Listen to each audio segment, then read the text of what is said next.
G'day guys, I'm Ryan, your Chief Espresso Officer, and today we're going to be looking at the country, the Republic of Uganda. This is a landlocked country in Eastern Africa, and it's mostly unknown for its specialty coffees. However, they're vastly becoming one of the great countries to produce amazing coffees, so maybe the time is now.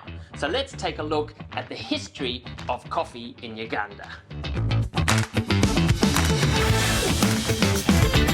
So, the Republic of Uganda is a landlocked country that just sits to the left of Kenya. And like Burundi and Rwanda, it's completely surrounded by other countries. However, that doesn't mean that Uganda is without water. It actually has a huge lake in the middle of it that's called Lake Victoria. And it's the largest lake in Africa, and it's the second largest freshwater lake in the entire world. So they're not without their water. However, interestingly enough, and I'm not sure why, there's only one coffee region that sort of sits near the lake itself. All the others are up in the north and over to the west. But at this lake precinct, they only grow Robusta, which is interesting to me because I don't understand why they don't start growing more specialty coffees there, even specialty Robusta, but especially specialty Arabica. So if anyone knows, please drop me a line and let me know why that might be, because I'm curious as to why they aren't focusing on all of the areas closer to that freshwater lake.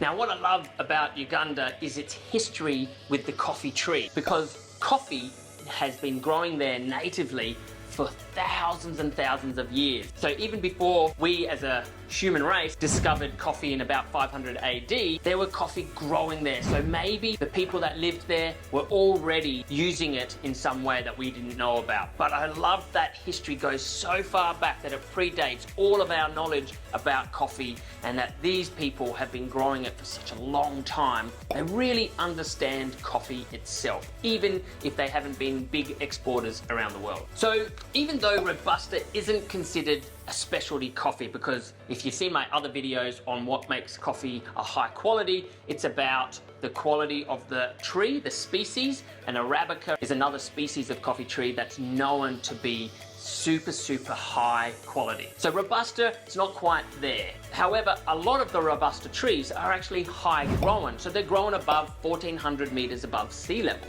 which means that the plants develop a lot more slowly and the sugars grow a lot more heavily, so that makes it a lot sweeter and intense flavor. So maybe in the future we might actually start to see some specialty Robusta coffees coming out of Uganda. But until then, we're still looking at all the Arabica trees. So like this one here from Sipi Falls in the Mbale district. Even though Robusta is native to the country and they've been growing for 30+ million years, Arabica coffee has really only been commercially produced since the early 1800s. It was Europe and Asia that actually contributed to the Arabica species finding its way into Uganda. But it never really took hold because it kept getting wiped out by other diseases. But it wasn't until the 1970s that Uganda really took control of growing Arabica coffee and exporting it around the world. And that was because of a similar situation that we're facing now, where Brazil had a huge frost damage that wiped out lots and lots of the crops coming from Brazil. So Europe, being massive consumers of coffee, looked elsewhere. And who was ready to step up to the plate? Well, Uganda. And so they started to export coffee from Uganda. So even though Robusta accounts for 80% of the coffee that comes from Uganda, it's still the 8th largest producer in the world. And most people don't even realize that Uganda creates this beautiful, delicious drink. So there are 5 major regions for growing coffee in Uganda, and they're all northwest, southwest, northeast, southeast, and a little bit through the center. And the center grows mostly Robusta. The other areas are where all the Arabica is grown. I don't exactly know why, because I've never visited the country myself, but there must be a reason that they aren't focusing on that central part, which is right down towards the lake as well, that they must be realizing that the coffee grows slower, or it's a better climate to grow Arabica trees in those far corners.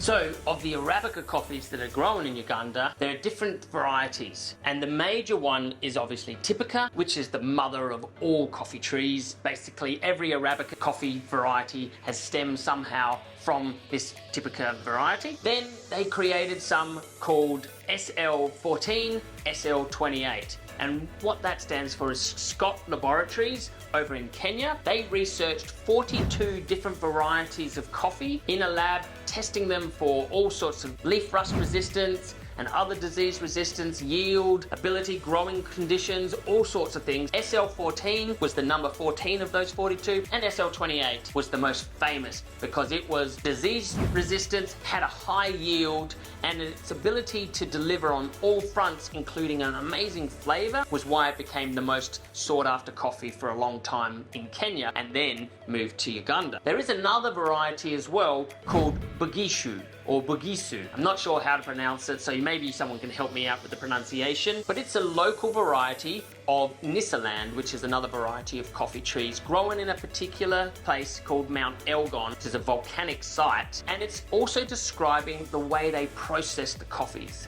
So normally the processing in Uganda is called druga, which is a natural processing, and natural means there's not really that much washing involved. They dry it out on raised sunbeds. But the Bugisu is a wet processed method, so like a washed method, and that is a different method to use from the other areas. So it gives it a very distinct flavor, often that winey, that boozy sort of flavor, and you can really notice it in this particular origin, which is a blend of Typica, SL28 and Bugisu. It gives it that strawberry jam, really like heavy jammy sort of flavor that's often, if it's not extracted properly, can end up being a bit winey or boozy, but still exceptionally lovely, and it's why Uganda is creating waves in the specialty coffee world.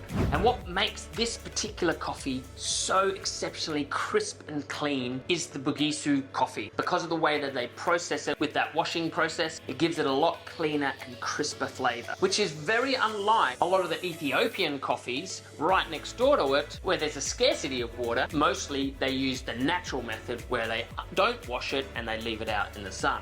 And I think it's an important note that Ethiopia is known for its beautiful natural coffees, which have a really citric acidity and really intense citrus flavor. Comparing it to the Uganda, even though it's right next door, because of the processing methods that they use, which is mostly that wet process, that gives it a much cleaner, crisper flavor. It's almost boozy, heavier, and as I said, jammy sort of flavors from this particular one from CP4. I always find these things super interesting because two countries right next door to each other have completely different tasting coffees. And I'm sure if you dive deep into each of these countries as well, you're going to find one farm tasting extremely different from the next farm over. We just don't understand enough about coffee yet, even in this day and age, to really know what affects the flavors the most, whether it's the growing conditions, whether it's the processing, whether it's the variety itself, whether it's the roasting. So if you're interested in trying some of these Ugandan coffees, no matter where you are in the world, and you can't get onto these particular ones because we've sold out, here's what you need to know about Ugandan coffees. They're firstly mostly Robusta, so please check the labels or check the websites to make sure that it says Arabica coffee, and leave the Robusta to instant coffee, especially for the time being. So you want to look for Arabica. They are high growing, 1400 meters above sea level, which means that the cherry develops a lot more slower. It's giving it that rich, intense sweetness because of the sugars that go into the seed itself. There's lots of rainfall. The volcanic soil from around the volcanoes is really rich in nutrients, which gives it a complexity, which is unlike other coffees that don't grow on volcanic soil. The wash process is the most common process, and the Arabica coffees are grown in the east and the west, whereas the central part is more reserved for the Robusta coffees. The wash process gives it that clean and mild acidity. Well, that's it for the history of the Republic of Uganda and its beautiful history with specialty coffees. And if you want to get some, you can jump on the website coffeebeansdelivered.com.au, and you can order these wherever you are around the world if they're in stock. So don't wait, jump on now and purchase some. If you want to learn more about how to make coffee at your home, you can see our online courses there. But if you just enjoyed this content and you just want to support us, please give me a like and a subscribe. Leave a comment in the sections below. I'm Ryan, your Chief Espresso Officer, and always enjoy your brew.